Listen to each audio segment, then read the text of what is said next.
കേട്ടോ രജനി ചേച്ചി, ഞാൻ വെയിൻ കട്ട് ചെയ്ത ആ ദിവസമില്ലേ, അന്ന് ഭ്രാന്തമായിട്ടാ ഞാൻ കാറ് ഡ്രൈവ് ചെയ്തേ. അന്ന് പക്ഷേ ഇവിടെ എല്ലാം ഫുൾ ബ്ലോക്കായിരുന്നു.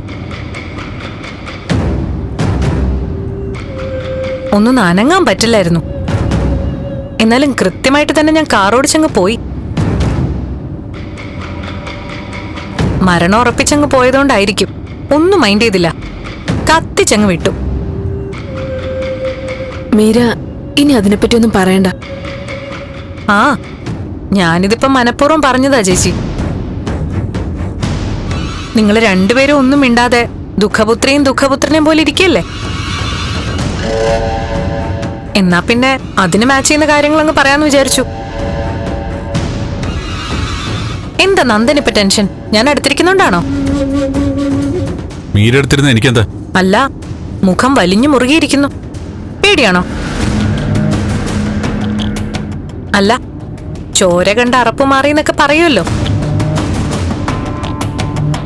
അതുപോലെ ആത്മഹത്യ ചെയ്യാൻ ശ്രമിച്ച് ചോര കണ്ട അറപ്പ് മാറിയ ആളല്ലേ ഞാൻ. അപ്പോ എന്റെ അടുത്തിരിക്കുന്നവർക്ക് പേടി തോന്നും. തട്ടിക്കളയോന്നൊക്കെ പേടി തോന്നില്ലേ? എനിക്കൊരു പേടിയില്ല മീര. ആണോ? അതെ. എന്തായാലും നന്ദനെ ഞാനൊന്നും ചെയ്യില്ല.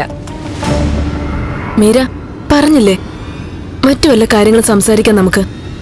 ഓക്കെ, നമുക്കൊരു പാട്ട് കേട്ടാലോ?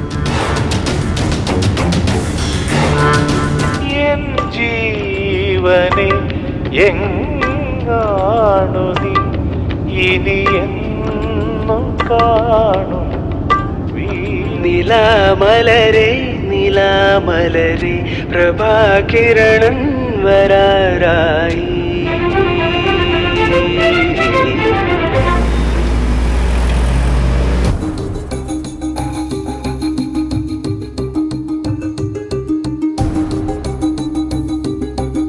സിദ്ധു, ഞാനിന്ന് ഇറങ്ങട്ടെ. താൻ ടെൻഷനാവണ്ട. മീര വരുമ്പോ നിങ്ങളൊന്ന് സംസാരിക്കും.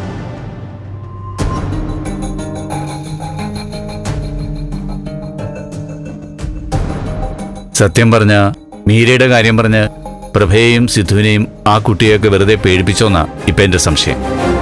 ഞാൻ കുറച്ച് ഓവറാക്കിയോ? ഇല്ല ഹരിയേട്ടാ, എന്നോടുള്ള ദേഷ്യം പ്രകടിപ്പിച്ചെങ്കിലും കാര്യങ്ങൾ മാത്രമാണ് ദേവികയോട് പറഞ്ഞത്. ദേവികയുടെ തീരുമാനം ഇതാണ്. ഇനി അതങ്ങോട്ട് അംഗീകരിക്കുക.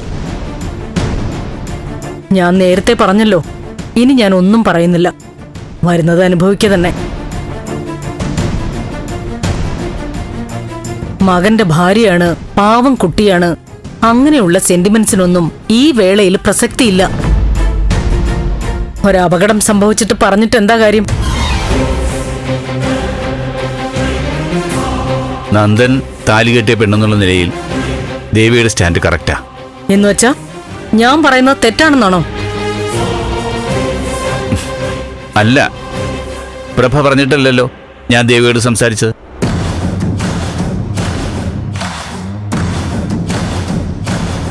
കഴിഞ്ഞുപോയ നാളുകളിലെ ഭയപ്പാടുകൾ അവളെ ഇവിടെ പിടിച്ചു നിർത്തുന്നുണ്ട്.